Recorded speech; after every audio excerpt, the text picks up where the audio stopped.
सभी दर्शकों को नमस्कार। जय बद्री विशाल। आज हम बद्री विशाल के दर्शन करने के बाद एक बहुत ही खूबसूरत गांव जिसका नाम माणा गांव है, वहां की यात्रा के लिए निकले हैं और हम आपको बताना चाहेंगे इस गांव के बारे में और इस गांव को बहुत ही यानी कि फुल डिटेल से आपको दिखाना चाहेंगे कि ये गांव कहाँ बसा हुआ है, कहाँ पे आता है। तो पहले इसकी भौगोलिक स्थिति के बारे में बात कर लेते हैं कि माणा गांव जो है वो भारत और तिब्बत, जो कि कभी हमारे भारत का ही हिस्सा हुआ करता था, उसकी सीमा पर बसा हुआ ये पहले सबसे लास्ट गांव बोला जाता था, मगर गवर्नमेंट ने इसको भारत का सबसे पहला गांव जो है वो निर्धारित किया है कि भारत का सबसे पहला गांव जो तिब्बत और भारत के बीच का ये गांव रहेगा।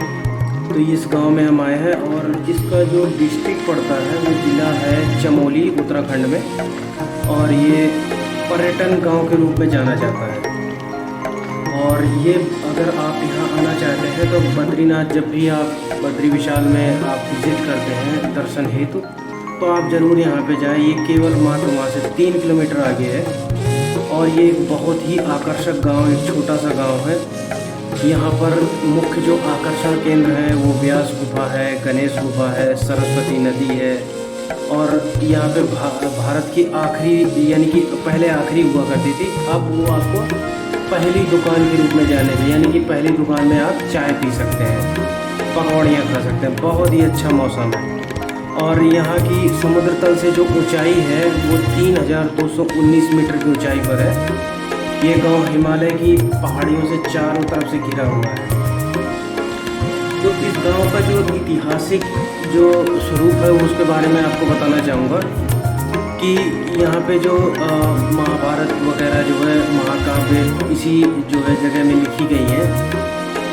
और यहाँ पे बहुत सारी और भी रहस्यमयी चीज़ें हैं। यहाँ पर पांडवों का उल्लेख भी आता है कि पांडवों ने जब स्वर्ग की सीढ़ी चढ़ी थी तो वो माणा गांव होके ही निकले थे, और इस रास्ते को एक चौकी के रूप में किया गया था, यानी कि चौकी के रूप में बनाया गया था।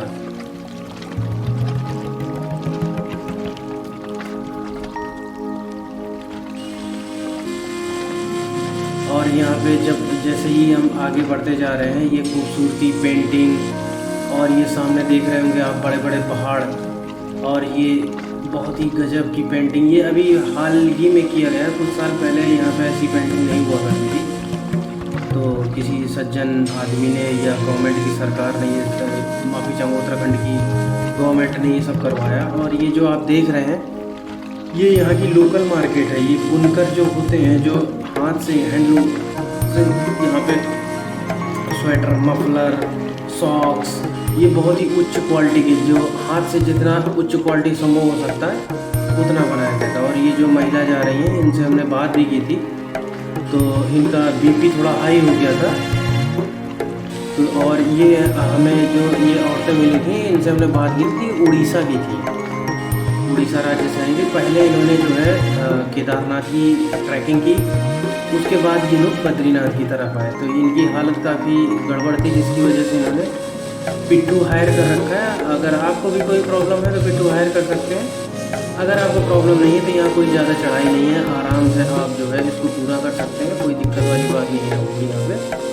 और यहाँ पे जो वेदर है वो हमेशा अच्छा रहता है, ठंडा रहता है, और यहाँ पे ऑक्सीजन की भी मात्रा जो है अच्छी खासी उपलब्ध रहती है, कोई दिक्कत होती नहीं है यहाँ पे।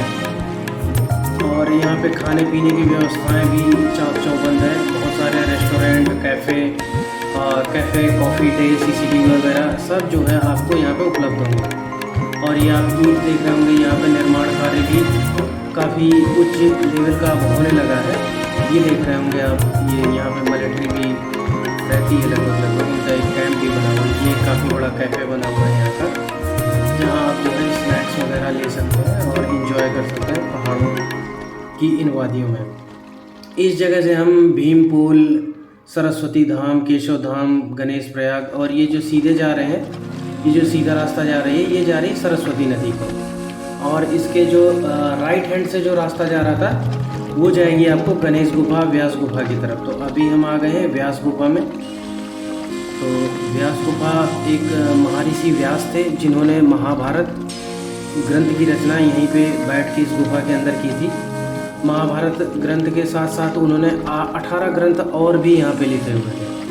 ये देखो, ये व्यास गुफा, इसको पोथी गुफा भी कहते हैं। इसका जो ऊपर का आप ये टेक्सचर देख रहे होंगे जो कि नेचुरली है, ये एक किताब के जैसा है, जैसे किताब के पन्ने हों, बिल्कुल उस तरह का ये टेक्सचर है। और ये एकदम पहाड़ों पे, घाटियों पे बनी हुई एक बहुत ही प्राचीन गुफा है, आप समझ ही सकते हैं।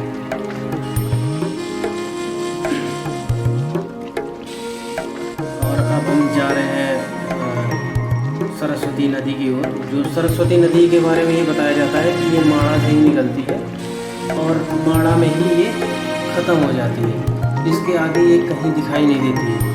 तो हम आपको पूरा दृश्य दिखाते हैं। ये आपको जब आप रास्ते पे चलेंगे तो ऐसे नज़ारे आपको देखने को मिलेंगे, बहुत ही साफ़ सुथरा। और ये देवदार के वृक्ष लगाए गए हैं। ये यहाँ पे नेचुरली नहीं है, बट यहाँ के लोगों के द्वारा या गवर्नमेंट के द्वारा लगाए गए हैं। ये पहाड़ों के नीचे कुछ दुकानें वगैरह भी लोगों ने बना रखी हैं और ये केवल 3-4 महीने के लिए होती है। 3-4 महीने के बाद यहाँ बर्फ़ का जो है चारों तरफ आलम होता है, कुछ दिखाई और देता नहीं है बर्फ़ के अलावा। नवंबर या दिसंबर से यहाँ पे बर्फ़ शुरू हो जाती है और अप्रैल तक जाके ये हटती है। ये छोटी छोटी दुकानें हैं और ये जो बड़े बड़े पहाड़ हैं, ये ट्रेडमार्क पहाड़ है जो कि इनको देखते ही लोग पहचान जाते हैं कि ये माणा गाँव जो है ये वहीं का दृश्य होगा। तो ऐसे धीरे धीरे चलते इन वादियों में जब आप कभी जाएंगे, जो आपको जब भी मौका मिले तो आप ज़रूर जाएँ। बहुत ही एक यानी कि आपको लाइफ टाइम एक एक्सपीरियंस होगा कि हम किस जगह, ये व्यास गुफा है, यहाँ से हम नीचे उतरे हैं, यानी इस जगह से भी आप नीचे उतर सकते हैं। ये देखो दुकानें, कुछ आधुनिक दुकानें जिसमें शटर वगैरह बहुत ही अच्छी क्वालिटी की लगी हुई हैं, वो भी यहाँ तैयार हो चुकी हैं। और धीरे धीरे हम ये पहुँच रहे हैं बिल्कुल सरस्वती नदी की ओर। और यहाँ पे आपको ये लिखा हुआ भी मिल जाएगा, सरस्वती नदी और भीम पुल। तो अब हम लगभग सरस्वती नदी के पास आ चुके हैं और आपको दिखाते हैं सरस्वती नदी और वो कैसे निकलती है, कहाँ से निकलती है, उसके बारे में हम आपको पूरा बताएंगे।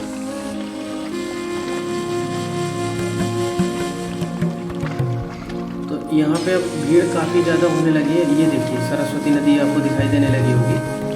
तो सरस्वती नदी का यही उद्गम है और माणा में ही इसका अंत हो जाता है। ये आगे की नदी नहीं जाती है, आगे नदी दूसरी बन के जाती है जो कि एक प्रयाग बनता है। तो मुझे अभी उसका नाम याद आ नहीं रहा है, अगर आएगा तो मैं जो है कमेंट्स में मेंशन कर दूँगा, डिस्क्रिप्शन में मेंशन कर दूँगा। या आपको पता हो तो आप भी कमेंट्स में मेंशन करके मुझे बता सकते हैं या सबको बता सकते हैं।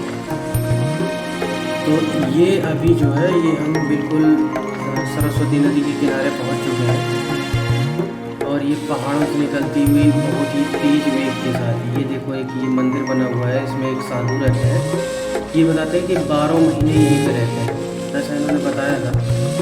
और ये सरस्वती मंदिर, सरस्वती माँ का जो है छोटा सा मंदिर भी बना हुआ है, ये आप दर्शन कर लीजिए। ये सरस्वती माँ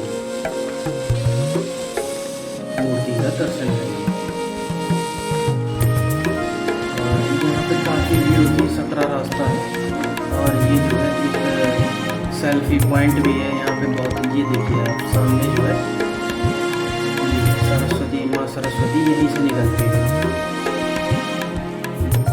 ये ऊंचे ऊंचे जो ये पहाड़ है उनके बीच से होते हुए कहीं से जो है ये निकलती है और ये एक मंदिर बनवाया जा रहा है। और ये हम भी यहाँ पे खड़े हुए हैं आराम से जो है तो वीडियो बना रहे हैं सर माँ सरस्वती के साथ में। सरस्वती नदी का एक जगह और जिक्र आता है जो पहले इलाहाबाद हुआ करता था, जो अब प्रयागराज हो गया है,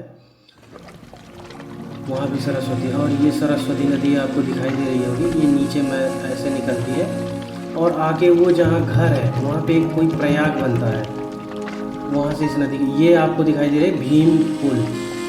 इस भीम भैया भीम जो थे पांडवों के, उन्होंने इस पुल का निर्माण किया था। ये जो आप शिला देख रहे हैं तो ये उन्होंने ही स्थापित की थी, ये आपको दिखाई दे रही होगी ये शिला। ये भीम द्वारा रखी गई शिला है। इसके बाद इससे सारे उनकी पत्नी और जो है उनके भाई सब इसी शिला से होते हुए आगे स्वर्गारोहणी के लिए गए थे। तो ये भीमपुर के नाम से तब से जाना जाता है और ये पहले भारत का आखिरी गांव हुआ करता था। नरेंद्र मोदी की सरकार आने के बाद इसको जो है भारत का पहला गांव निर्धारित किया गया है। तो अभी भारत का पहला गांव है। यहाँ पे मिलिट्री बेस कैंप भी है और यहाँ से माड़ा पास जो है, और ये हमें जो है भारत की सबसे पहली दुकान पे चाय पीने का सौभाग्य